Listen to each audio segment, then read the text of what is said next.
Hey everybody, welcome on our channel. In this video we are gonna see, what if Naruto got neglected by his parents and builds his own empire in Galaxy? Part 1. Huge shout out to fanwriter 10101 for this story. If you are new on the channel, don't forget to subscribe our channel and like the video too. So without wasting any more time, let's start the story. Naruto gritted his teeth. It was always like this. They always favored his twin brother over him, even though he was the eldest born by a few minutes. You see, 12 years ago, the nine-tailed fox known as Kyuubi no Yauko. His father, the Yondaime, confronted the fox, which had escaped from the seal. The fox was unkillable as it was only just a mass over chakra, so he did the next big thing, seal it inside someone. His choice was Menma, his own son and the twin of Naruto. After the sealing, Menma was declared a hero and he was forgotten.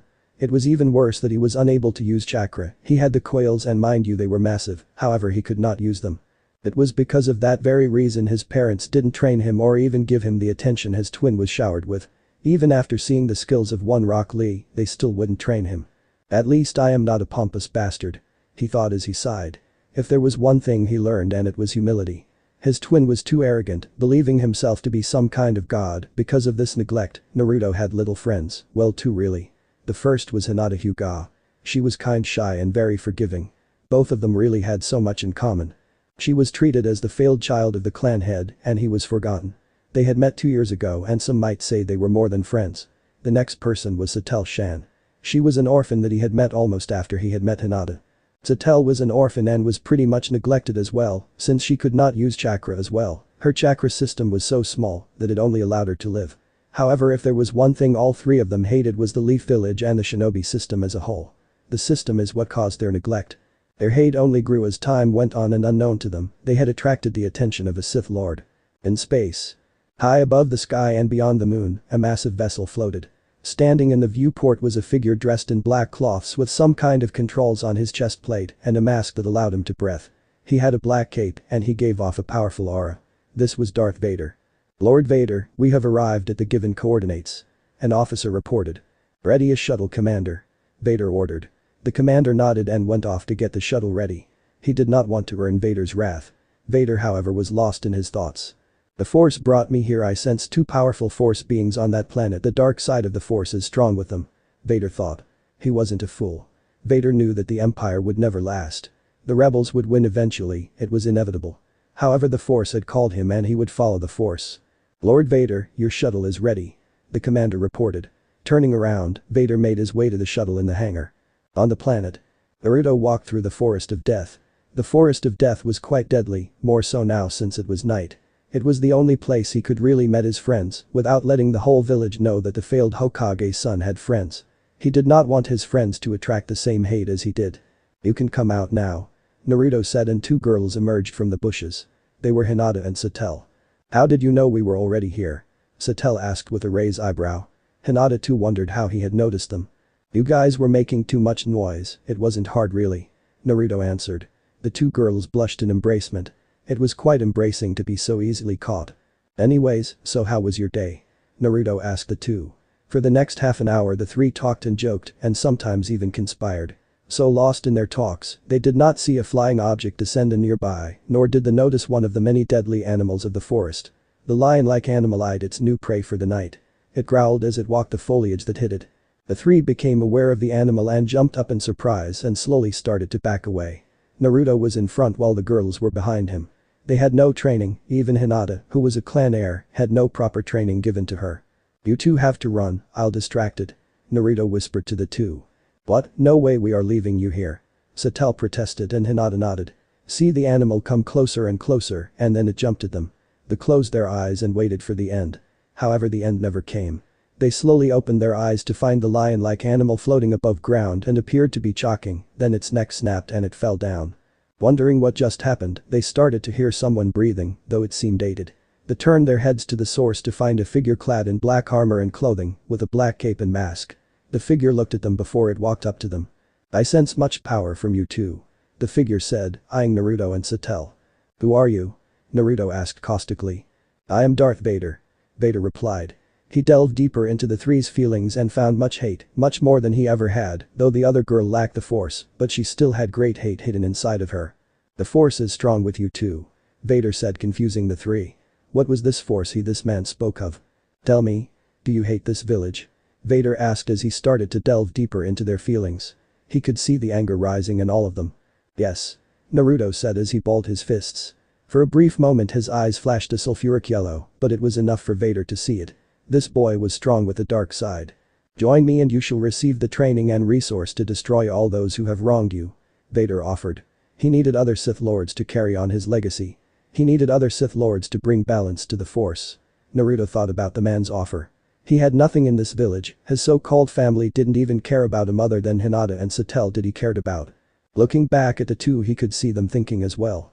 I am going to join him, what about you two? Naruto asked the two. Satel smirked. Count me in. She answered. Me too. Hinata said as well. Naruto looked at Vader and smirked. Fine, we will join you. He answered. Then from now on, you will call me your master. Vader said as he expelled his aura. Naruto and the others' eyes widened. What was this power? It was so much stronger than chakra. All three of them went down on one knee. Yes, my master. The three said in union. Vader nodded before he led them to a shuttle, which then took off. They would not be seen for quite a while. As the shuttle left the atmosphere of the planet, Vader turned to them. I want to know your names. Vader stated. Name is Naruto. Naruto introduced himself, followed by Hinata and Satel. Vader nodded and started to assess their strengths, but not before explaining them what the Force is. The three were amazed. The Force was everywhere, throughout the whole galaxy. It was far bigger than what chakra was.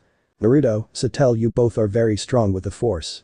I will need to have your midichlorian count tested.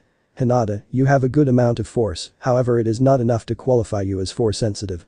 However that does not matter, in the galaxy there are warriors known as bounty hunters. They are very capable and can even go toe-to-toe with Force-sensitive beings. I know some that can train you into the finest of the warriors with you so-called chakra abilities. Vader said, in his mind he made sure you call up on Boba Fett and an old face from the bounty hunter world Cad Bane. Hinata got depressed that she could not use the Force, but brightened up knowing that she could still be a formidable warrior even without it. On board Vader's flagship. The shuttle landed in Vader's flagship, the Super Star Destroyer. As the ramp lowered, Vader walked out of the shuttle to be greeted by rows of clone troopers. As he walked, Naruto, Hinata and Satel walked behind him. They were a bit awed by the sight of so many soldiers, the technology and other things they had never seen before. Their planet was quite primitive compared to what Vader had told them. He had also told them that their planet was located in the unknown region. After getting them three settled, in the same room I might add. Vader led Naruto and Satel down to the medical bay to get their midichlorian count tested. Hinata had tagged along. He waited as the medical droid took blood samples from both Naruto and Satel to find their count. Lord Vader, here is the results of the test. The droid said as he handed him the datapad. What Vader saw shocked him. He looked up at the two, who looked at him confused. Impressive, Satel, you have a midichlorian count of 35,000, while you Naruto have a count of 40,000. Most impressive. Vader said. The two cheered for having such a high count, but Vader was thinking about something else. Their count is higher than mine or the Emperor's. Indeed these two will go far, and with that other girl, they might be an unbreakable team. Vader thought. He would train them to the best of his abilities and he shall give them his clone armies, including the 501st when the Empire was defeated and he had died. He could do that, he had the power and the influence to do that. For now, he would have to train them here, in the unknown region of the galaxy, because if the Emperor ever got wind of them, then he would surely have them killed. The Empire wasn't going to last long anyways. The rebellion was grouping, it won't be long before the rebellion openly fought the Empire. Follow me, we must begin your training. Vader said, leading them out of the medical bay and to a training room. Things were about to get a lot more interesting. 3 years later. The battle was raging on above Ender.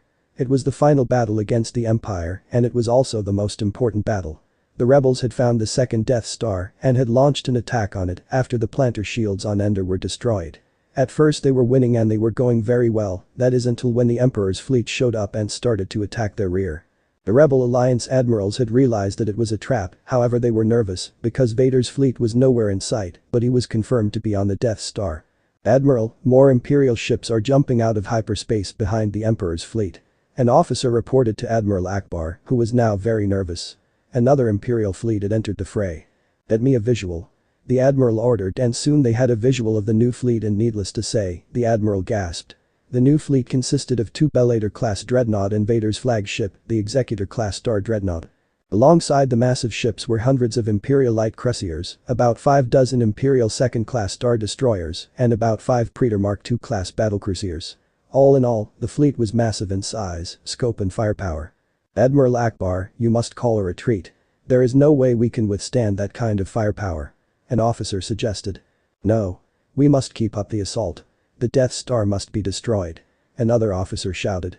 The Darth Star had destroyed one of their ships with its death ray, it was vital that they destroy it. As the officers shouted at each other, the admiral only looked at the new fleet, something wasn't right here. The new Imperial fleet's colors were different. Rather than the common gray, these ships were a mix of orange and red. On board, that executor class. On board the ship's bridge, the officers all worked in the trench below, while at the viewport stood a single figure. The figure had on a brownish cloak, with the hood on. However, you could still tell that the figure's armor was the likes of Mandalorian armor, even the mask was Mandalorian, just think like Darth Raven's mask. Sir, all Imperial ships have been locked on. An officer reported. Good, you may fire when ready. The figure, who sounded like a man, ordered. The officer nodded and ordered all ships to open fire. The Emperor's fleet. Sir, we are under attack from a Imperial fleet. A clone reported as the ship shook. Have you gone mad? The commander asked. The clone shook his head and the commander looked outside the viewport, they were indeed under attack from one of their own fleet. Hail that fleet. Tell them to cease fire. The commander ordered, and as much as they tried, they could not hail the Imperial fleet. The Emperor's fleet didn't even stand a chance as they were overpowered quite easily. But the rebels. The entire Rebel Alliance fleet was in shock. An Imperial fleet and just opened fire and destroyed one of their own fleet. What the hell was going on? Admiral, one of the Imperial ships is hailing us. Should I patch them through? An officer asked. The admiral nodded and soon the same figure appeared via hologram. Take this chance and destroy the Death Star, another Imperial fleet won't be here in the next 4 hours. The figure said as he was about to cut the message. Wait. Who are you? Admiral Akbar asked. The figure stopped. You don't need to know that, all you need to know is that the Sith will be no more. The figure said as he cut the channel and the unknown fleet fled via light speed. I don't know who you are, but may the Force be with you. Akbar thought. He might not know who that man was, but he did save the lives of his, Akbar, comrades. A few minutes later the Death Star blew up and the rebels rejoiced in their victory, however this story will not take place in the galaxy, but rather in a galaxy far far away. Sir, we are dropping out of hyperspace. An officer reported to his commander. Good, ready a shuttle. The commander ordered. When the fleet dropped out of hyperspace, they were greeted by the sight of a massive space station that was hovering over a sun. At the bottom of the space station, the sun's energy was being sucked in. This was the Star Forge. I still can't believe that something of that size survived the fall of the Infinite Empire. A new voice spoke. It was made by the Rakuten, and Rakuten were called the builders for a reason. Anyways, any news from the plant, Hinata? The commander turned to the voice, which revealed to be Hinata. She had grown quite a bit over the 3 years and was a deadly bounty hunter. She wore the elite Mandalorian armor. The armor was in the colors of black, with red markings. It was a gift from her mentor Boba Fett. War seems to be on the horizon, and the tailed beasts are the key to winning the war. She reported. Their war is irreverent and so are the tailed beasts. The commander spoke. Right, so what's our next move, Naruto-kun? Hinata asked the now reveled Naruto. We wait for Satel to arrive. She is on the way with the second fleet, along with the Sith warriors we have gathered during the 3 years. Naruto answered. During the 3 years, the 3 of them had improved much. Naruto and Satel more so since they got used their block chakra now, however the most interesting thing they found was that their chakra was affecting the midichlorian. Chakra reserves grew over time or training, however, due to their chakra being blocked up for almost 13 years, the reserves were unnatural massive, as such the body could not contain all that chakra when it was all released, like a dam that held the water back. That is where the midichlorian came in. The small microscopic life forms used that chakra energy to make more midichlorian, and they still do, because of the massive chakra reserves. If the midichlorian would stop, then both Naruto and Satel would overload from all the stored up chakra. Their bodies just can't handle, so they can dispel the chakra or let their midichlorian count to just keep rising. They had already reached 60,000 and it was still growing. In fact, because of such a high count, they are able to use their force far more effectively than others and could even find forcer users throughout the galaxy. They did not need the force of this galaxy because their bodies, in sense, had created force generators. So I guess you want me to keep observing the leaf? Hinata asked. Naruto nodded. Yes, keep observing them. Our forces are almost ready. The Star Forge has already made millions of droids. Naruto ordered reported. Do we really need droids? Hinata asked. Naruto just chuckled. Don't worry, these droids are not as dumb as the Trade Federations. Those were cheap and had basic programming. These are not cheap because the Star Forge really only needs a star to feast on in order to keep producing, and they have the best programming, again, thanks to the Star Forge. Naruto reasoned. Right, just be careful, okay? I'll see you soon. Hinata said as her figure disappeared, which was in fact a hologram. Sir, the second fleet has just entered the system. The same officer reported. Good, I'll be heading to the Star Forge. Naruto said as he went down the hangar and boarded the shuttle. As he was heading to the massive space factory, he started to look through other documents. They had found a few Rouge Caminans that had managed to escape the Camino uprising that took place in 12 BBY. The uprising was brutally put down by the Emperor, and all the Rouge Caminans were put down as well. A few escaped with the knowledge of cloning and the template of Jango Fett. Naruto had found them and had asked them to join him and his group. The group of Caminans was hesitant at first. Naruto was a Sith, the enemy they had raised an army to defeat back in the uprising. However, Naruto was a different kind of Sith, only brutal to those who deserved his wrath and kind to his subordinates and those who were close to him. Joining him allowed the Kaminan group to create me and better clone troopers in a short amount of time. The few 50,000 clones could be produced every 2 years from just one cloning facility. They had 2 facilities, both were massive space stations, and both were made by the Star Forge. Speaking of the Star Forge, they had found it floating aimless in the unknown region of the galaxy. The Star Forge had survived somehow, but had lost connection to the dark side. That was good since he didn't want others being corrupted by it, but it was also in state of decay. The station at first looked like it was about to fall apart, but through repairs, they were able to bring it back online and better than before. The massive space station was truly a work of engineering. They could made fleets, armies of droids and at no cost, other than sucking the life of a star, but there were billions of stars in the galaxy. He had applied some seals to prevent the Star Forge to feed off of the dark side of the Force like it did in the past. During his time training and traveling the galaxy with Sattel and Hinata, they had found the tomb of Darth Raven. When the ghost appeared before them, it studied the three. Raven was known as one of the best Jedi and Sith to have ever lived. Raven didn't have much to offer other than wisdom and teaching them something. He was able to however jumpstart Hinata's connection to the Force. It wasn't a strong one, but it allowed her to use some Force attacks. One Force power they had all earned was Force Drain. This powerful ability allowed them to drain the life of an organic target and transfer it to themselves. This would allow them to be virtually immortals as they could steal the life of some living create. The shuttle landed and exited the shuttle and headed to the command room. Give me a production update. Naruto ordered. An officer came up with a data pad. Sir, we have 100 Dreadnought-class heavy cruisers, 6 Enforcer-class cruisers, several logistics vessels, along with fighters, bombers and droids. The officer reported. Naruto thanked him and sent on to add a few more new designs in the command computer. Designs such as the Imperial-class Star Destroyer armed with the same super laser that the Death Stars was armed with. He would only allow 2 of these ships to be produced. He did not need planet-destroying, but you can never be too sure. I see you are hard at work. He heard someone say behind him. Turning around, he spotted Sattel.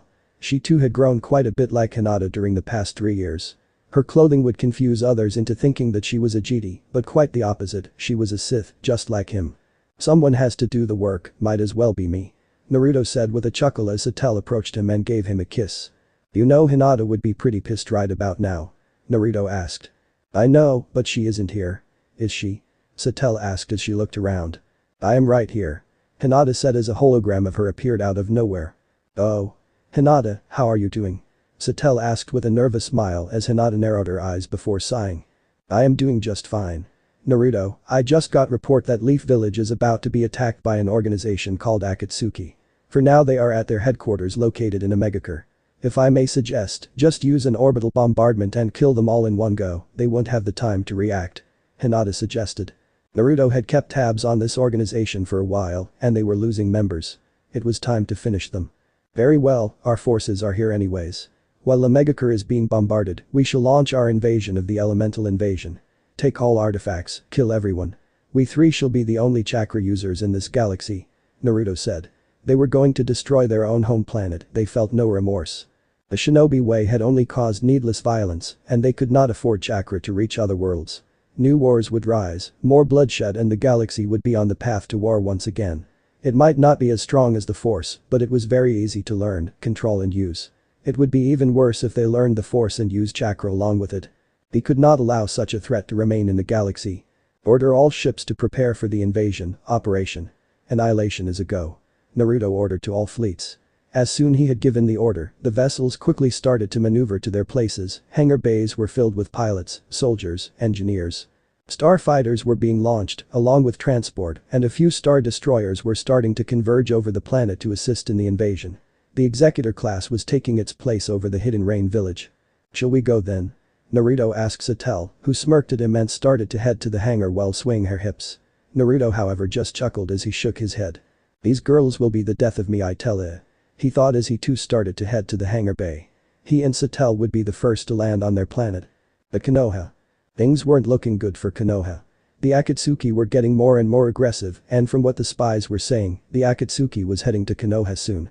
The Hokage's family however had many problems of their own. The first being was the disappearance of their eldest son, Naruto, 3 years ago. They tried to find him along with Hinata Hyuga and Satel Shan, both went missing the same day. Next was their youngest son, Menma. He was arrogant and spoiled as much as the Uchiha, a fact that his parents realized too late. The problem didn't end there. Apparently Menma had knocked up a girl named Sakura during a mission, and behold. She was pregnant with his child and only had about 2 months before delivery. Menma, despite the mistake, was a happy young man, however no one would know that all that happiness would come crashing down today. The village gate guards were doing what they usually did, kept the gate guarded.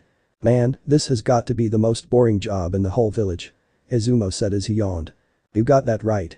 Man, I really wish something would happen today," Kotetsu said, "but you what they say, be careful what you wish for." As they kept watch, 2 figures appeared to be walking down the path towards the village. "Hey, Kotetsu, someone's coming," Izumo said. I'll check their papers," Kotetsu said as he waved his hand. Looks like it was going to be another normal day. As the 2 figures neared the gate, Kotetsu walked up to them. "Excuse, but many we see you papers." It's just standard, however Kotetsu never got to finish as he was bisected by a strange sword that hissed. "Kotetsu?" Izumo said as he tried to react, but he felt an invisible force choking him and slowly starting to lift him up. He tried to use his hand to make the invisible force to let him go, but it didn't do anything. He looked at the 2 people and noticed one of them had his hand raised up and was slowly closing it. He tried to send a single to the Ambu, but the moment he tried his neck was snapped. "Sleep tight," the figure said. "Did you have to be so dramatic, Naruto?" the female asked. "Wouldn't be fun if I wasn't, besides, you were all for it to Satel," Naruto replied.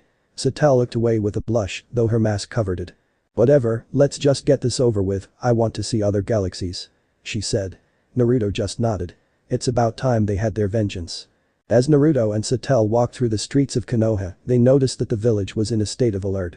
With the news of Akatsuki coming here for an attack, the people were panicking and being relocated to the shelters. Just then they felt deep hatred, and whoever this deep hatred belonged to also had a very power connection to the Force, the dark side of the Force. Naruto, Satel whispered. "I know the troops know what to do if they find Force-sensitive beings," Naruto whispered back.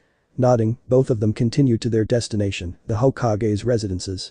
They noticed how Anbu were rushing to the front of the village. "It seems like they found the dead bodies," Naruto whispered. Satel nodded. It took them 20 minutes to discover that the gate guards were dead. "They seem to be getting lazy," Satel whispered back. Naruto nodded. As they kept walking, they finally found their target. "It seems like lazy aren't the only thing they had become," Naruto said as he inspected the Namikaze family's house. It was unguarded and only had a few seals in place to defend it. Using alchemy, Naruto quickly disabled the seals, and both of them entered the house. Sith alchemy was far more effective compared to seals. "You go and start collection all artifacts, I'll prepare another spell," Naruto ordered Satel.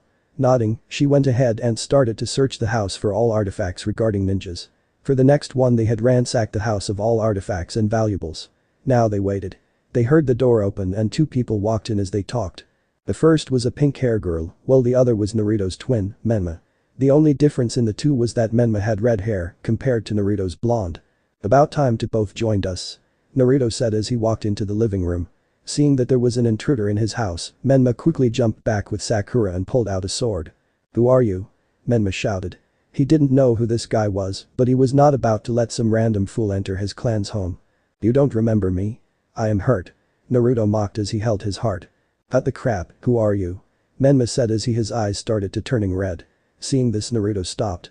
"Now, let's not get the nine-tailed involved," Naruto said as he snapped his fingers, and just like that Menma fell to the ground. What did you do to me?" Menma asked as he clutched his stomach. "What did I do? I simply prevented you from using the Nine Tails chakra," Naruto answered. He dodged a punch aimed for his face by Sakura. Let him go. Sakura said, despite being pregnant, she could still fight, however just as she was about to attack again, she was grabbed by an invisible force that kept her in place. Of all the girls, you chose to knock up the fangirl. I am disappointed in you Menma, you could have done better than this, like I did. Naruto said as he pointed at Sakura, who was trying to get herself free. As soon as he said that Satel walked out. Everything has been secured. She told Naruto. Good, I just have to finish up some trash here. Naruto said. Who are you? Menma asked as he tried to get up but was failing horribly. His future wife was in danger, along with his soon-to-be-born child. Look at you, this is what happens when you relay too much on a tailed beast chakra. You can't even get up. As for whom I am Naruto said as he brought his hand up to his mask and slowly pulled it off. Menma's eyes slowly widened. Naruto? Menma asked. Unsure if his twin was standing before him. But you look at that, he remembers me, now then time to finish this. Naruto said as he turned toward Sakura and unleashed force lighting into her. However his force lighting was far deadly than the average Sith's. Sakura screamed in pain as she felt the lighting enter her body. Stop. Please. Stop this. She hasn't done anything. Menma begged as he tried to get up. Wrong, she is to be your wife and is carrying your child, that enough is warrant to make her my enemy. Now then Menma, feel the pain, sadness and hate, the very emotions that I felt when I still lived in this village. Does this make you want to kill me or make you hate me? Naruto asked as he kept electrocuting Sakura.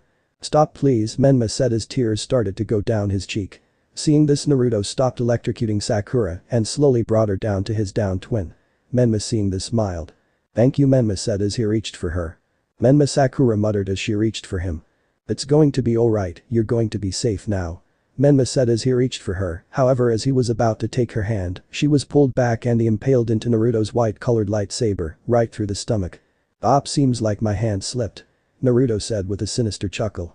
He was going to make his brother feel the anger, the hate, the pain that he had felt for a long time. He will make his family suffer.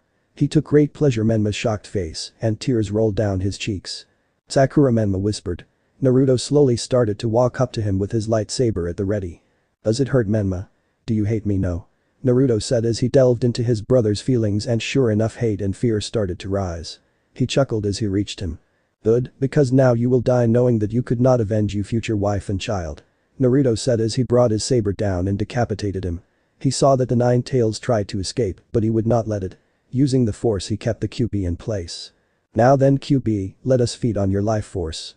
Naruto said as him and Satel started to drain the QB's life force away. They were also sending it to Hinata though the force. They could hear the QB roar in defiance as its life force was being drained and just like that he stopped. The QB was no more. That should keep us alive for the next 1,000 years. Satel joked as she chuckled. The QB had a long life force. However before Naruto could speak they were forced to dodge Golden Chain. And it looks like my mother has come to save Menma, too bad she's too late. Naruto said while laughing. Kushina however was shocked as she looked at her son, Menma, dead on the ground with his head severed, and her future daughter-in-law also dead on the ground. She looked at their killers and was shocked to see Naruto, though she couldn't tell who the other one was. Naruto, did you kill your own brother? Kushina asked, fearing for the answer. Why yes mother, I did kill my dear brother. Naruto answered while spitting the words mother and brother. Kushina trembled. Her own son and killed the other, but was Naruto even her son anymore? She didn't care about him and now he went down this insane path. You're no son of mine. Kushina said as tears went down her cheeks, she was about to attack, however she froze because of the oppressive feeling. Looking at Naruto, whose eyes were covered by his hair, she could see the hatred he gave off. Just then he started laughing. You're right, I am not your son. How can I when you neglected me ever since I would walk and eat on my own, but I must thank you. I am not your son and never was your son, but I will still destroy this planet civilization, the history of this world won't be even in the winds. Naruto said madly. He rushed in for a quick kill, however was forced to dodge an attack as Anbu arrived along with other ninjas. Satel, seeing this, activated her saber staff. Naruto however put away his lightsaber and pulled out 2 tonfa and ignited them. These were tonfa sabers, very dangerous weapons in the hands of someone trained to use it. Smirking, he rushed forward into the group of Anbu protecting Kushina. Satel meanwhile engaged the ninjas that rushed at her. Several of the ninjas launched fire-based attacks or earth-based, but Naruto used his sabers to cut through them. He used the force to send back all wind-based and water-based attack. Seeing that their attacks wouldn't work, they decided to use hand-to-hand or they brought out their weapons, a foolish mistake. Is that all you got? Naruto said as he spun the tonfas in his hands to cut down the shurikens and kunes. He then ducked to dodge an incoming sword strike and quickly maneuvered one of the tonfa to cut down his would-be killer. Seeing that one-on-one wasn't going to work, they charged at him. Seeing this, Naruto smirked and waited for them to get closer, and when they were close enough he jumped into the air and descended with his tonfa sabers spinning wildly. Looks like the Anbu aren't that much of a challenge, Naruto said as he turned around but quickly brought up his tonfas to block the golden chains. Impressive, your golden chains can even withstand light sabers, but Naruto said as he struck hard at the chains, breaking them. They are still no match. He finished as he went on the offenses. From the corner of his eyes he could see Satel cutting down her enemies with her saber staff. He chuckled inside his head, she was a master at that and could take on anyone with her saber staff. Looks like your forces are losing, I am very disappointed, Naruto said as he continued break all the chains that Kushina was creating. Once in close range, he unleashed a ball of condensed lighting. Kushina did not see that attack approaching and thus was hit right in the chest. All her chains disappeared as she fell down to her knees. Naruto slowly walked up to her. How does it feel? The pain, knowing that your son is dead, the anger knowing you couldn't avenge him. Or the suffering, knowing you failed them. Naruto said as he raised his saber to strike her down, and just as he was bring it down, a yellow flash appeared in front of him and threw his tonfa saber in his right hand away. You have lost, Minato said, however Naruto just smirked. Oh, have I? Naruto said, confusing Minato. However, just then, Minato heard a humming sound coming from Naruto's right hand. Looking down, and he could see the same type saber coming out of his wrist. Following the saber, his eyes widened in horror as he let Naruto go, who jumped back to gain some distance. Minato however held Kushina as life faded away from her eyes. Will you look at that, looks like this wrist saber did come in handy, Naruto said, pulling down his sleeve, showing that the light saber was attached to his wrist. Deactivating it, he used the force to bring the tonfa to his hand. He watched in utter joy as he watched his father break down. Walking up to him, he put away his tonfas and pulled out his main saber. Igniting the saber, producing a humming sound, the saber extended to its full length. The light saber was white, but unlike most sabers, the blade of this one was nearly flat, thin and curved. The core of the saber was pure white, while the edges of it were black due to its surrounding light and color. He had found the dark saber when he was attacked by a group of Mandalorians, however he took about that saber and made a new one by learning the inner workings of the dark saber, and thus he had made a light saber. He raised his saber as if he was going to perform an execution, which he was. Any last words? Naruto asked as he looked at his broken father. It seemed like the death of his family really broke him. Minato looked up at Naruto with eyes filled with tears and a hate-filled glare. Go to hell, Minato said. No thanks, Naruto said as he brought down his saber and severed the man's hand from his body. Seeing that his family was dead, he turned to Satel. Are you done? He asked as she started to walk up to him, but she quickly spun her saber and impaled an attacker that tried to attack her from behind. Now I am, she answered. Good, now let our forces take care of the rest, Naruto said as he looked up to see 4 star destroyers descend down while firing their cannons. Starfighters entered the skies and started shooting at all the buildings. Transports were landing and bringing droids and soldiers and Konoha. It was on fire, a fitting conclusion for the country known as Land of Fire. About time you got here, Naruto said as he turned around to find Hinata descending down with the aid of her jetpack. Sorry, but the Hyugas held me up for a while, but don't worry, they are all dead, Hinata responded. Naruto nodded. Now then, I just have to do one last thing, Naruto said as he turned around and looked at the Hokage monument. He stretched out his right hand and clutched it. Then he swiped it across the monument, casing the whole monument to be destroyed as someone slapped it. Now that's done, let the droids and clones take care of the rest. With that said, all 3 of them started walk through the burning village as soldiers and droids looted and killed all. As they walked, they sucked the life force of everyone of the Leaf Village. As they boarded a shuttle and headed to board their flagship, you could see the entire planet was littered with fires and smoke. The Shinobi system would be no more from this day onwards. Sir, the planet has been purged, an officer reported to Naruto as he viewed his home planet from space. He felt no remorse for his family or the Shinobi way. Good, what of the Force-sensitive being you captured? Naruto asked. We were able to find her, however she was on the verge of death due to the Akatsuki that extracted her tailed beast at one of their hideouts. Thankfully we were able to save her, she should be waking up any second, the officer reported as he looked down at the datapad. Good, oh, and base Delta Zero is a go, you may start when all ships are ready, Naruto ordered as he started heading to the medical bay. Base Delta Zero, a naval code that is used to complete surface destruction of a planetary target, eliminating all life, industry, and natural resources on the surface. His planet would be nothing more than a wasteland.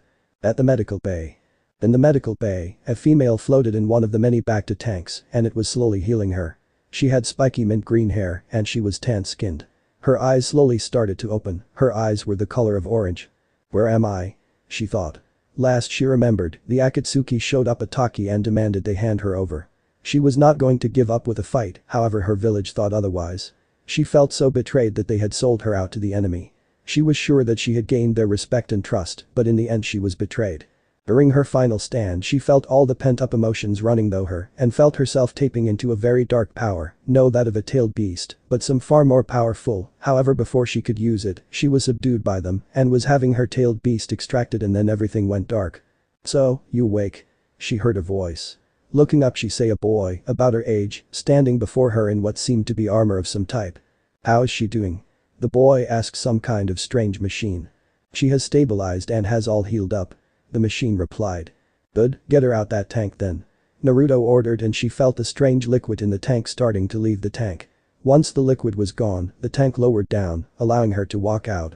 "Where are I and who are you?" she asked Naruto. "You are on board my ship and I am Naruto." Naruto answered her question. She looked confused. "Ship? This didn't look like a ship." "Who are you?" Naruto asked her. "My name is Fu," she answered truthfully. "Tell me Fu, can you remember what happened?" Naruto asked her. She started to go through her memories and recollect them, and her anger started to rise, along with her hate. They betrayed me," Fu said as she narrowed her eyes. Yes, she was betrayed and left to die. She wanted revenge, she wanted to kill those backstabbing bastards. She told him her story, everything. "I see well Fu, I am sorry to say, but you can't have your revenge," Naruto stated. Fu looked up at him with rage. "The hell I want," Fu said as she grabbed his trough. Naruto however used the force to prevent his windpipe from being crushed.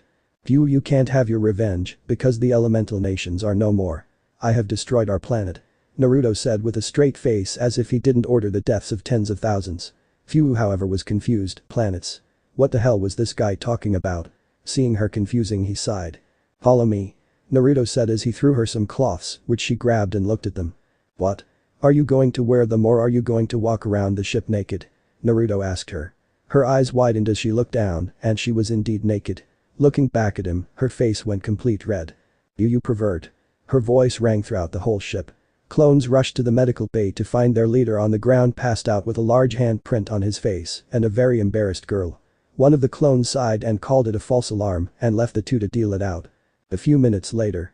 "So that's the short story for Naruto said as he gazed out viewport of his ship towards his home planet, which was being based Delta Zero to hell, with Fu by his side looking odd at everything she saw. All of this was new to her, spaceships, other worlds, aliens, and space travel. "I guess you're going to kill me then," Fu said with a sigh. If she learned anything from Naruto's story, it was that all those that belonged to his homeworld, save him, Satel and Hinata, were put to death. "Why would I do that? I wouldn't have ordered my men to take all Force-sensitive beings if I just wanted to kill them," Naruto said. "Wait, I am not Force-sensitive," she said as her eyes slowly start to widen. Naruto have given her the rundown on what the Force was. Was it the Force she tapped into back then? "I take it that you have realized that you have a strong connection to the Force, the dark side of it is," Naruto said. "Then what are you going to do with me?"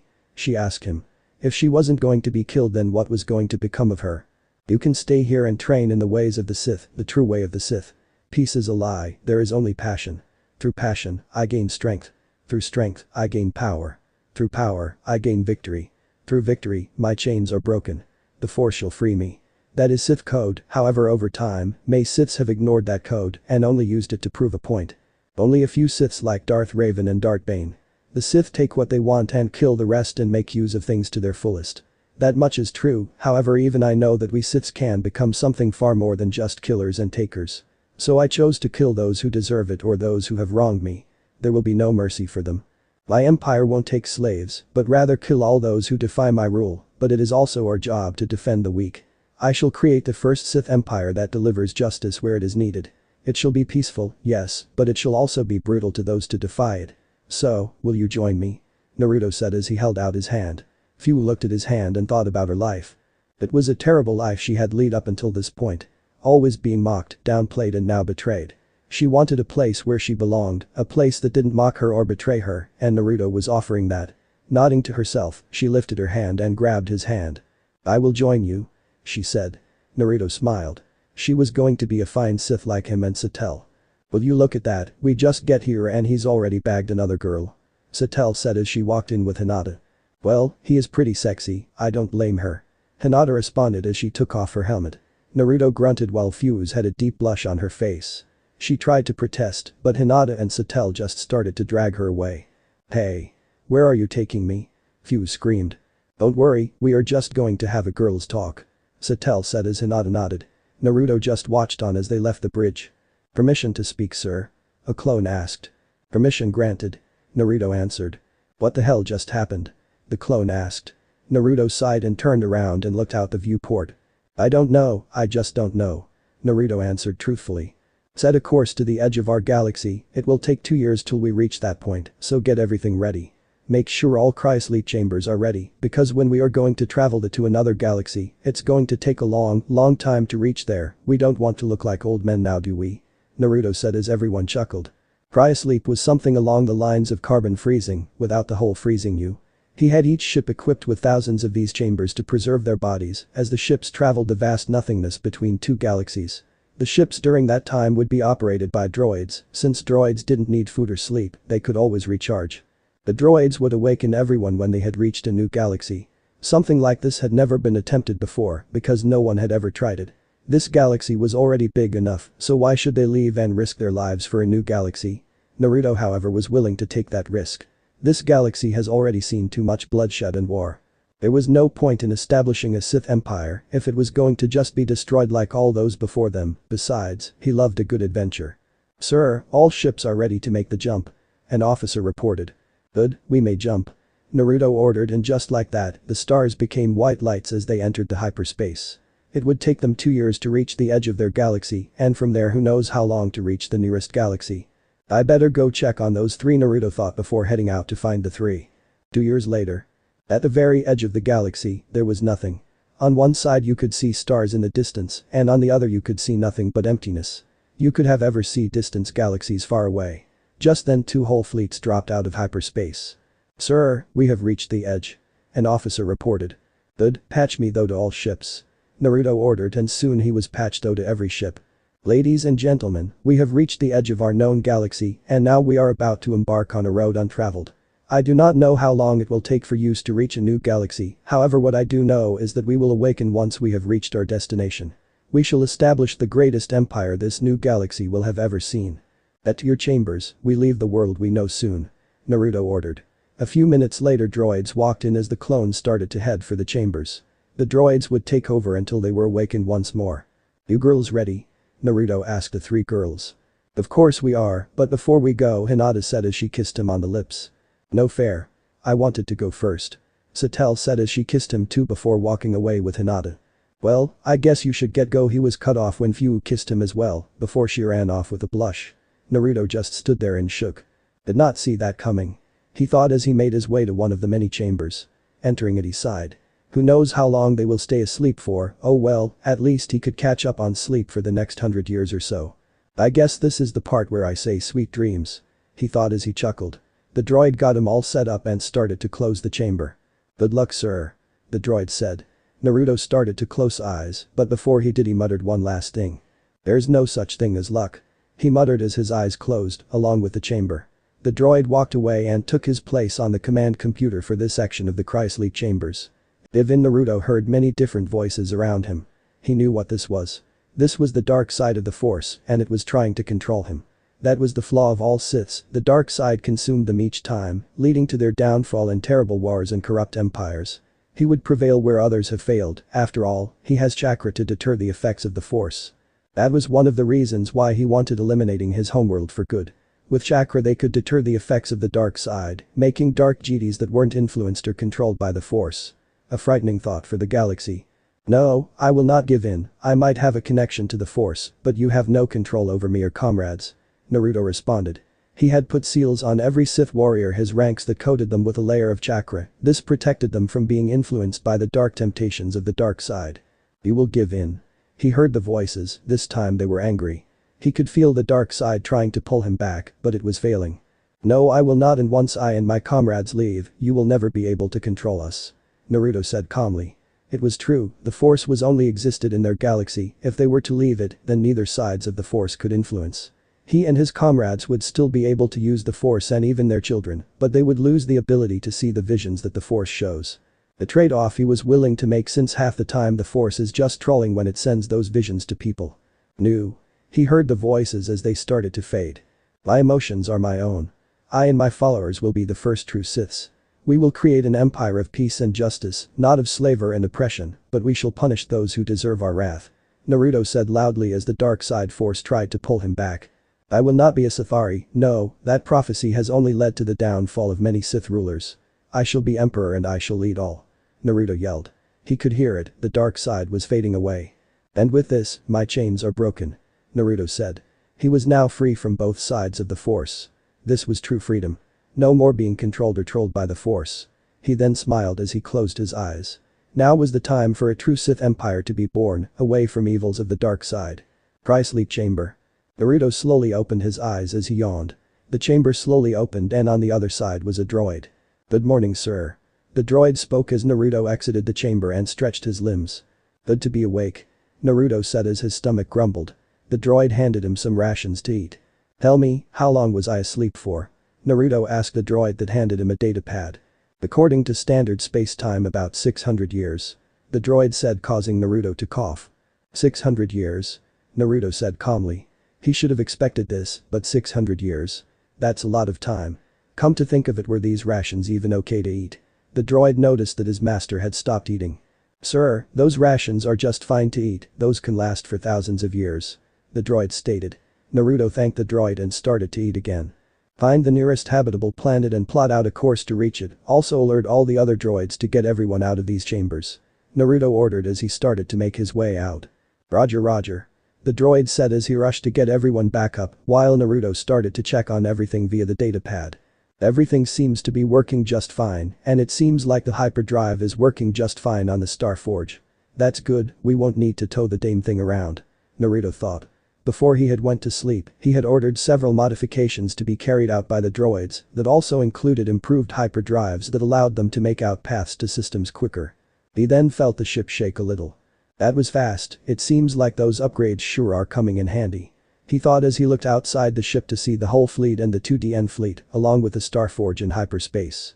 Seeing that no one was awake yet, he sighed. Yes, I should get my fighter ready. I want to see what this first planet has to offer. He said to himself. If he was lucky, he may encounter other beings, even humans. 20 minutes later. The fleets dropped out of light speed and right in front of them was a blue and green planet. Naruto looked at the planet. Oh yes, there was bound to be life in it. Looking around he saw some clones were already working, some were still getting used to waking up after 600 years, and his girls were included in that group. Aim, they hit hard. He thought as he rubbed his head. He had tried to wake them up, on to receive a punch in the face. I'll be leave for that planet, have the fleets orbit that planet, and start sending out probe droids to scout out other planets nearby. Naruto ordered as he made his way down to the hangar bay. Once he reached the hangar bay, he boarded the Victory second-class frigate. This was a modified version of the original. It was faster, lighter and had cloaking device. On board the vessel were 5 other Sith warriors. As he entered, all of them got on one knee and bowed to him. General Naruto. They all spoke in union as they bowed their heads. But easy, you 5 will be my escort down on that planet. We don't know much about, so we will have to be cautious. Naruto explained. He could handle himself, but he would rather not take that chance. The Sith warriors nodded. They were all trained by him, as such they were his guards. Fu and Satel had their own Sith warrior guards, Hinata however, opted to have an elite guard of soldiers that she handpicked and trained. Good, now then let us depart. Naruto said as he turned around and ordered the droid pilot to take them down. A few minutes later. I have to say, I am impressed by the size of the city for such a primitive planet. Naruto said as he stood on the rooftops of the many buildings in the massive city, which was called the capital from what his guards had found out. They had landed in a forest nearby and had kept the ship cloaked the whole time. He had sent out his guards to find any and all information they could regarding this world, if not, at least information regarding the city. Surprisingly, this planet was host to humans, but lacked the force or chakra, which he thanked. Maybe this planet might become the capital for my empire, however this place reeks of corruption and filth. He thought. He used his force abilities to sense the people around him and frowned at much the people here were suffering. If this planet was to become his capital, then he would have to stamp out this corruption and filth. He was about to the massive castle in the center of the city, but he stopped hearing a roar in a nearby park and he smirked. Looks like I can have some fun. He thought as he headed to fight the beast that created that roar. At the park a few minutes later. She was going to die, she knew it. The Imperial army known as Hekatonkyries was going to eat her alive as soon as she was shot by that girl named Seryu. She closed her eyes and waited for death, but it never came. Slowly opening her eyes, she looked at the beast that had stopped and was shaking in fear. "Well now, didn't your owner ever tell you not to attack others?" Naruto said as he dropped down from the tower. The Imperial soldiers tensed up and were ready to attack any second. "Who the hell are you?" Seryu asked as Naruto looked at her. This man, he must have done something to stop her Imperial arm. "Who am I?" "Well, I am a Sith," he answered, confusing everyone. What the hell was a Sith? The Imperial soldiers however took their chance and charged at him. "Die!" One of the soldiers cried out, however all of a sudden he stopped, all of them stopped. They were being shocked and started to float. What the hell? Is he using an Imperial arm? Seryu thought. Now, it's not nice to attack a lone man," Naruto said, his mask hiding a smirk. He turned towards the soldiers. "Now then die," he said as he snapped their necks and let them fall, dead. The remaining 3 females and monster were shocked at how easily he had killed 12 soldiers without even moving to attack. "Now then," he said as she turned around, lighting dancing in his hands. "Let's test your pain tolerance," he yelled as he unleashed force lighting at the beast. The beast cried out in pain as lighting entered its body. "Impressive, looks like I will have to increase the voltage," he said as he put more power into his lighting, causing the beast even more pain, but then the beast stopped. Seeing this, Naruto stopped his attack. Seems like your pain tolerance was high, but not good enough," Naruto stated. He had fried the beast core and had killed it. Turning to the purple-haired girl, he noticed that she had a bullet wound in her back. "That's a nasty wound you got there, let me patch it up," Naruto said as he approached the girl as his hand started to glow blue. Medical ninjutsu was one of the things he had learned. Putting his hand behind her back, he pulled the bullet out and healed her wound. "Thank you," the girl said as she coughed. "Easy there, you might be healed, but you are too tired to move. Your friend is in no shape to move around as well," Naruto said, point to the pink-haired girl. Just then 5 figures dropped from nearby roofs. "General Naruto, we have collected all data and information regarding this world, orders," one of the Sith warriors asked as he kneeled. "Good, for now we will help these 2 get back to their home," Naruto said, earning nods from his guards. Using the force, they lifted the 2 girls up and started to follow their general. "Hey, wait. Where are you taking us?" the pink-haired girl asked. At first she thought he was one of the Empire's general, but she ruled that out when he had killed the Empire's soldier and killed an Imperial arm, with ease too. "Oh, don't worry, I am taking you 2 back to your home. There's no point in hiding where you live. I can read your minds quite easily," he answered. The 2 girls tensed. He could read minds too. Did he have an Imperial arm like that headhunter guy? After traveling through the forest for what seemed like hours, they arrived at their destination, fortress, built right underneath a cliff. Naruto took a step forward, but he was leaned his head back as a sword passed by him. His guards activated their sabers and blocked 2 more sword strikes. Looking at their attackers, he found a man in some kind of suit of armor, an average-looking boy with brown hair and a girl with black hair and red eyes. Behind them were 2 more attackers, a white-haired female and a green-haired boy. "Is this how you treat those who have saved the lives of your comrades?" Naruto said as he activated his tonfa sabers, which hummed. The group of tensed. They had never seen swords like those. "Who are you?" the wild-haired female asked. "I'll tell you what I told that soldier, I am a Sith," Naruto answered. He noticed how that sword and spear didn't break when his Sith warriors blocked those attacks. "What is your name?" she asked him dangerously. One of the Sith warriors grew angry at that. "Watch how you talk to our general," the Sith warrior yelled. Naruto sighed. The dark side of the force might not influence them or take them over, they were all still hot-headed. "Calm down," Naruto ordered his guard with seriousness. "Forgive me, General," the warrior said as he bowed. "You are forgiven, but please try to keep your cool. Or else you will be sent back to train with Hinata," Naruto said. The Sith warrior gulped. Hinata might not be strong with the force, but she sure is a slave driver when it comes to training. "Now then, my name is Naruto, Sith warrior of the new Sith Empire. I and guards here are from a different galaxy.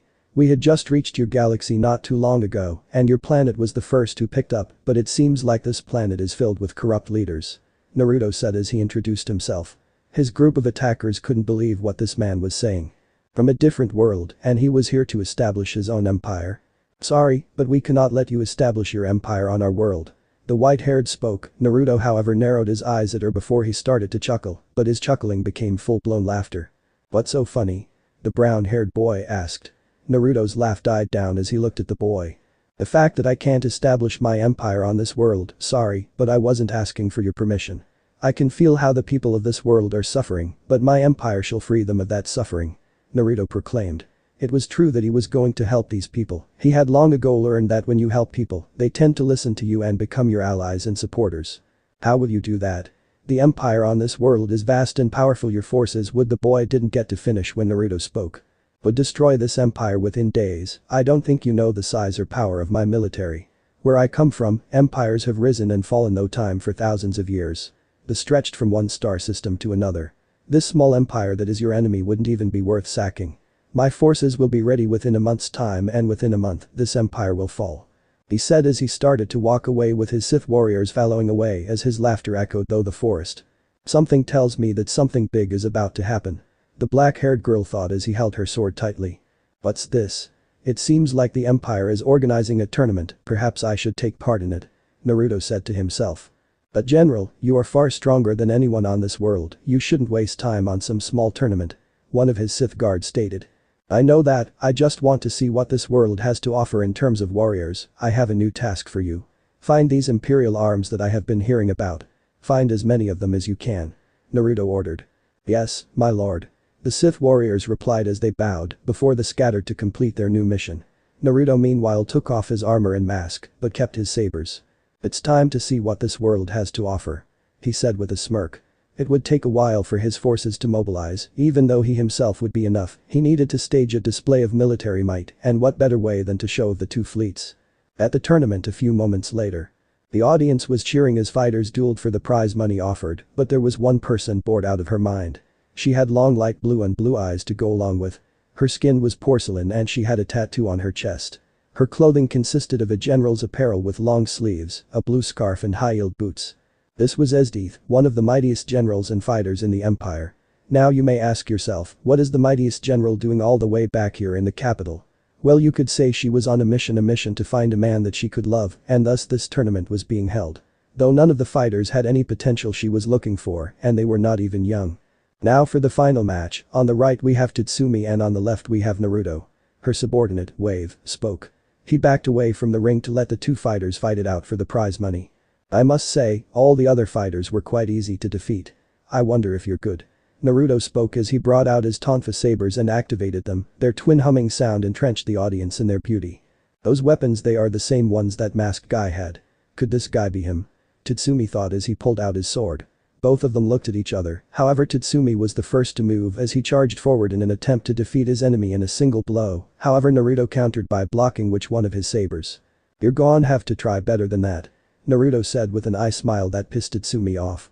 He ducked down and attempted to swipe Naruto's leg, but failed as Naruto jumped over him and went in for the strike, but Tatsumi dodged by an inch of his life. "Oh, seems like you're a fast one," Naruto said as he started to spin his tonfa sabers in his hand rapidly before he threw one of them towards Tatsumi with great speed. Tatsumi tried to block the strange weapon with his sword, but it was no use as the saber just melted the sword. With his sword useless, he tried to grab Naruto's saber, but Naruto did not allow that to happen as he used the force to call it back into his hand.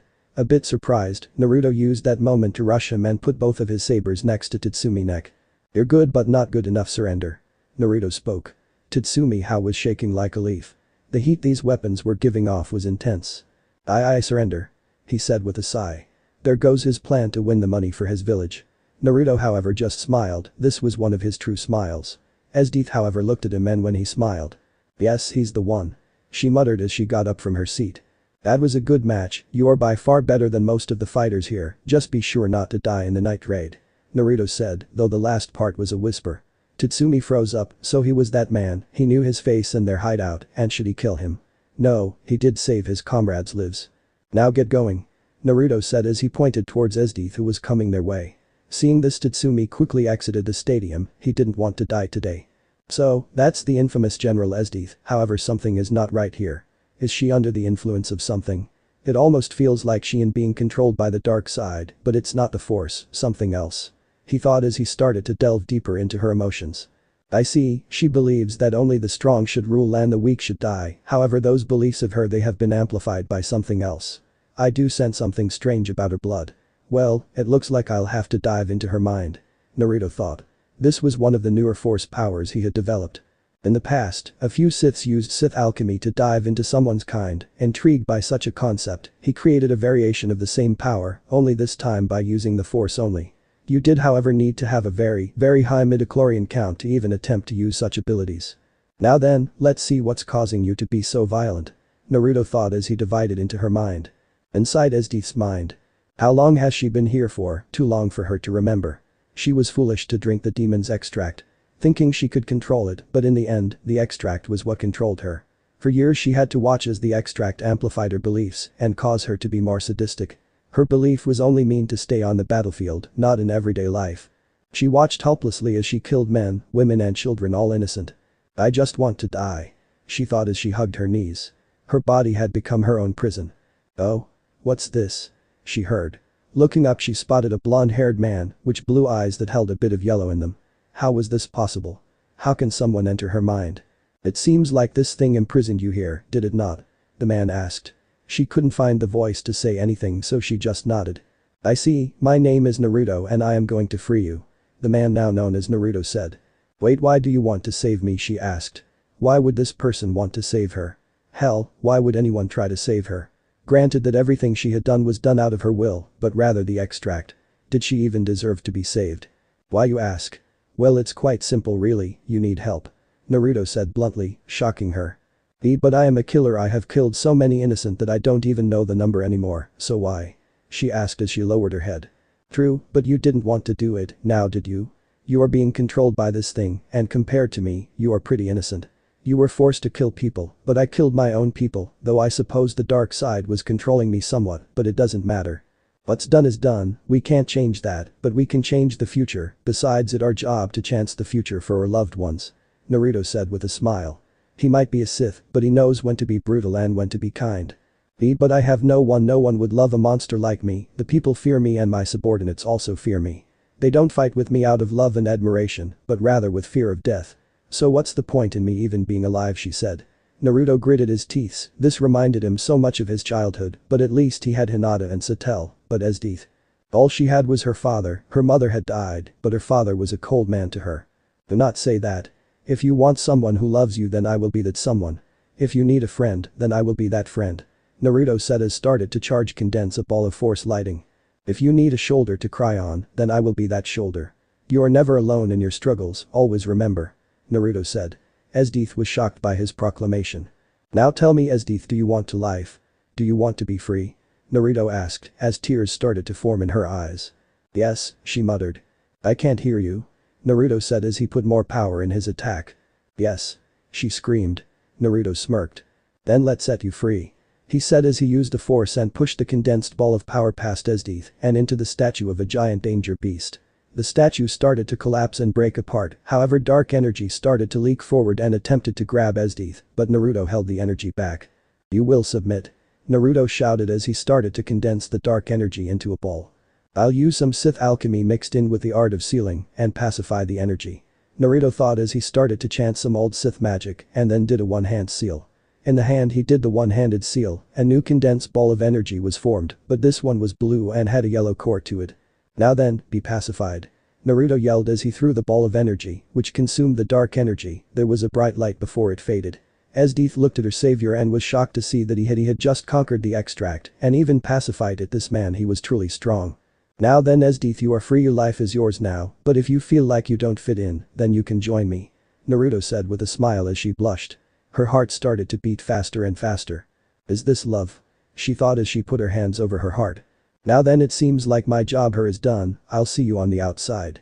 Naruto said as he started to fade away. She looked at his fading form and smiled. Thank you, Naruto, she thought. Outside. Esdeith stumbled as she felt her legs give way, but recovered soon after. She looked forward and indeed Naruto was there, standing there with a smile. She blushed. He was pretty handsome before, but in the sunlight he was pretty sexy. He brought his hand towards her. So, Esdeith, would you like to join me? To create a new world where people can live with fear, a world where you can protect the weak. What do you say? Naruto asked her. The people around them were in complete shock. This man was asking Esdeith to betray the empire. Even Esdeith's subordinates were shocked and were ready to move for the attack at any moment. She was deep in thought. She had shed blood of the innocent, she was at fault, but that man, the minister. He knew that she would drink the extract, he tricked her. She wanted to revenge and Naruto knew it. He wasn't a fool. Having Esdeath as an ally would be quite helpful, and from what he knew a revolution was going to happen.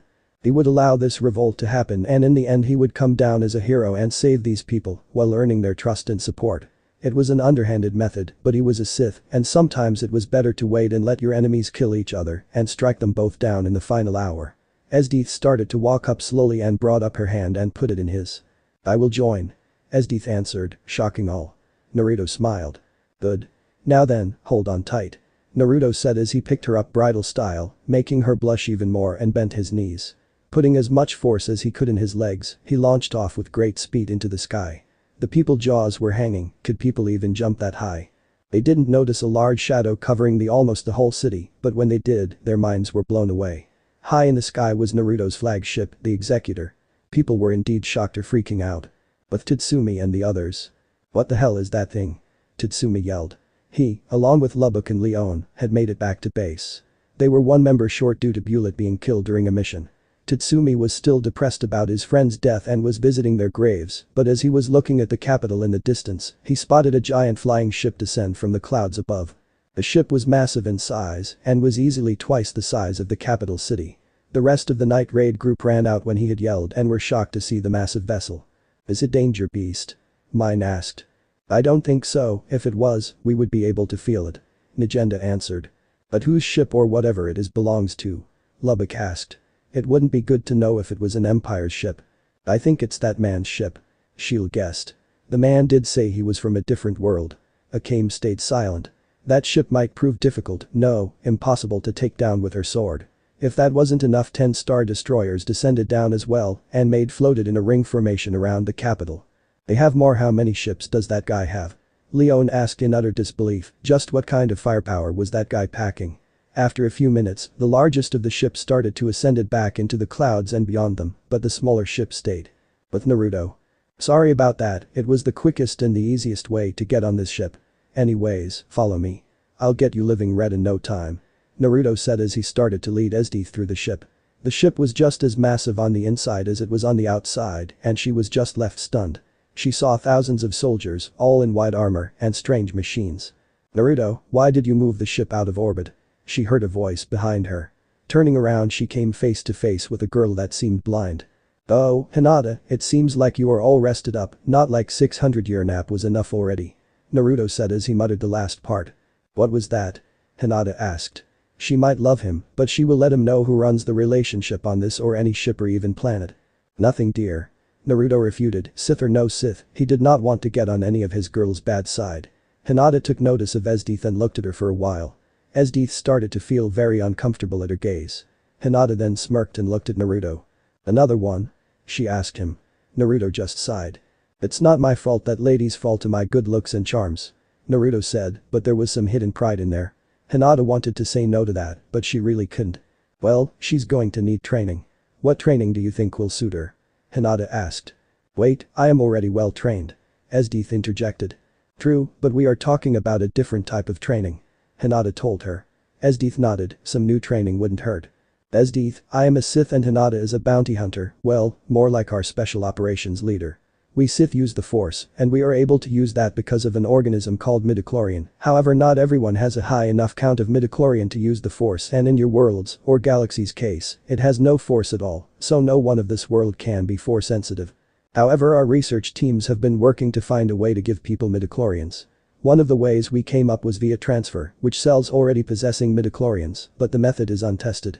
If you're up for it, we can give you midichlorians via my blood. It would be the first test of its kind, but if it is successful, then we can create more Force users. It's up to you," Naruto explained to her. She understood a bit of what Naruto was saying, but when he said that it would be his blood, well, she started to daydream.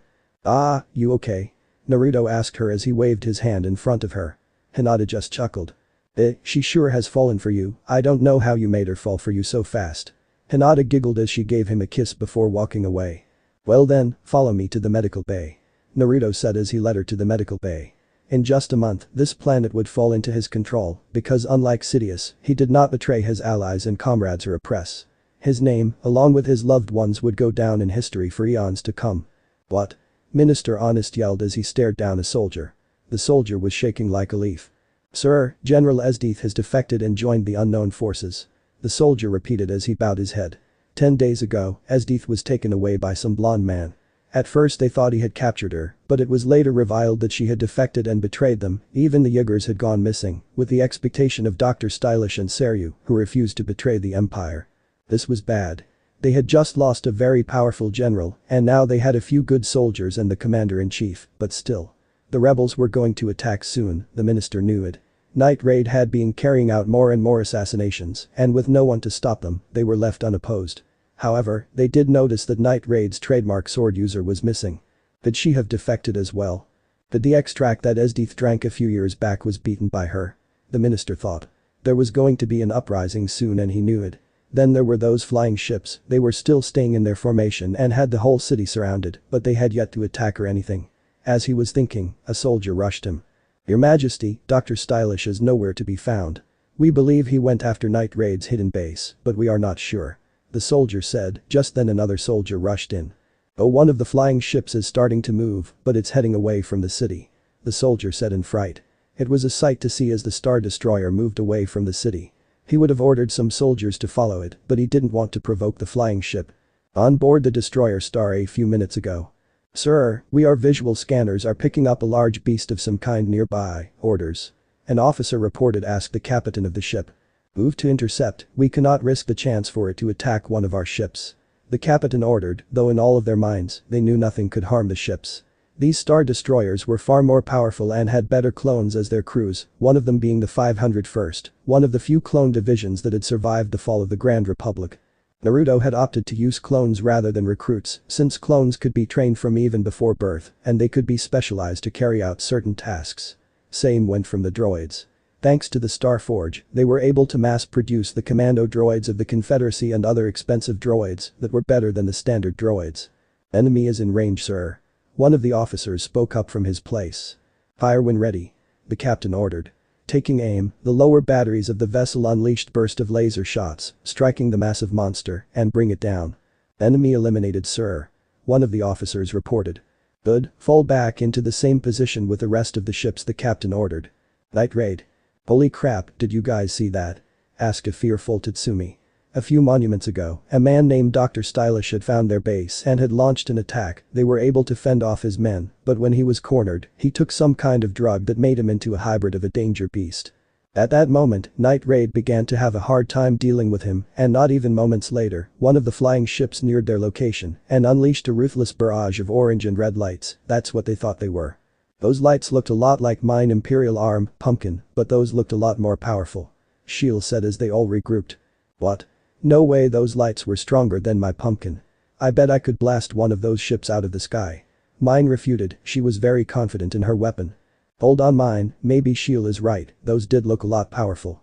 They were able to take down Dr. Stylish. Tatsumi said. That might be true, but we could have won if Akame was here. Mine yelled. Everyone looked down at being reminded of Akame. She had left Night Raid 3 days, she had joined that man. 3 days ago, flashback. Night Raid was having a normal day. It was like that because they were ahead of Seclude, because they had no one to oppose them, therefore they didn't have much to do, and as such they were going to have a meeting right now. Now then, before we begin, the agenda started, but stopped at the sound of someone walking in. Everyone was now alert and ready to attack. No need to be violent. Naruto said as he walked in. Shield blushed at the unmasked Naruto. When he had saved her, he had his mask on and as such she couldn't see his face, but now that she did, he looked pretty handsome. The same thoughts went through Akame's head. Najenda however narrowed her one eye. How did he enter without Lubbock or Leon noticing? What do you want? She asked with a cold voice. Naruto just chuckled. It's nothing from you, but rather that girl. Naruto said pointing towards Akame. Who looked at him with her black face. And what do you want from me? Akame asked. Naruto chuckled again. You really do look like your sister, don't you? He asked. Akame's eyes widened before she brought out her sword and brought it to his neck. What do you want? She asked him again, this time angry on her face. Naruto just smirked. Your sister has joined my side, along with most of the Yagers. We both know what caused her to become so loyal to the Empire. You know it too. She was experimented on, given drugs. They even tortured her. You might not know this, but there are torture methods that break a person's mind down and then it is reconstructed with information added. Brainwashing, however, no matter how much brainwashing is done, a copy of the user's mind is hidden deep inside their minds. How do you think she still remembers you? Naruto asked her. Akame's widened. She knew that her sister might have been tortured, but not drugged or experimented.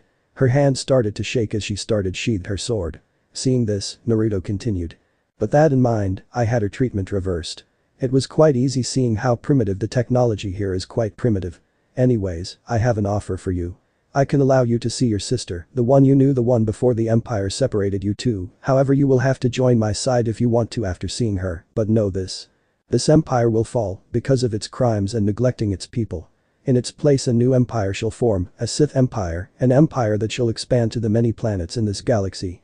I am not so arrogant of the people's suffering. I invite all of you Night Raid members to join if you want. My forces are almost ready. Naruto said, inviting all members of Night Raid. As if the other nations, tribes and clans will never join you, they hate the empire of this world, they will hate the empire of your world. Negenda proclaimed. She saw Naruto smirked. That would be true, well if it was true. You see, I have been very busy. I have visited them all, and they have all agreed to join me, in fact they are all under my control now. These nations' combined forces are far larger than the empire. Naruto countered. He had indeed visited them all, the nations, tribes and clans, and he provided them with aid of all kind, from food to shelter. He had showed them the wonders of technology. He had stated that should they join, they will benefit from technology, industry. After they had all agreed, he had dissolved all the borders between these nations and made them into different sectors that were governed by the nation's governments, which would become local governments. Each sector would also have a clone and a droid garrison and a Sith warrior that commanded them.